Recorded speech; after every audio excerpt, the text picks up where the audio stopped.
Kishu in holders, my friends. How are you? Hope you're fine now. Hope you have a good day, my friends.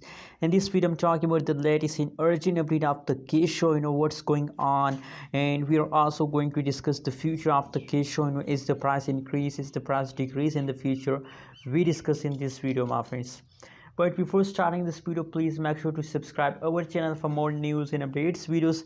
It is time, my friends. The latest price of the Kishu in the market is 0.000001 USD dollar. That is the currently latest price of the Kishu.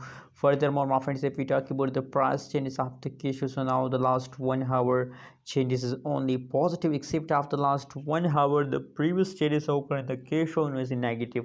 The last 1 day, last 1 week changes occur. You can see here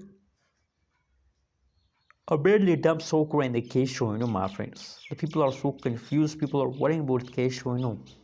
But my friends, it's time to patience, my friends. It's a patient time. Be patient and wait for the huge pump of the Kishu. Absolutely, my friends, Kishu will take a huge pump in this July month. You can see here, my friends. Oh, you can see here now in the last hour. You can see, let me zoom it for better understanding, my friends. My friends, the previous time the price application is fast down, but you can see that is the last 2 hours, 1 hour's price change is positive. You can see this time they start pumping. So my friends, I hope that after 3 days fast they start pumping. So I'm sure my friends that they will continue this pump for the next 1 week. For the next 1 week they continue this pump. That's my prediction, that's my opinion about Kishu. What is your opinion, what is your prediction? Please also share in the comment box, and don't forget to subscribe our channel for more news and updates videos, my friends.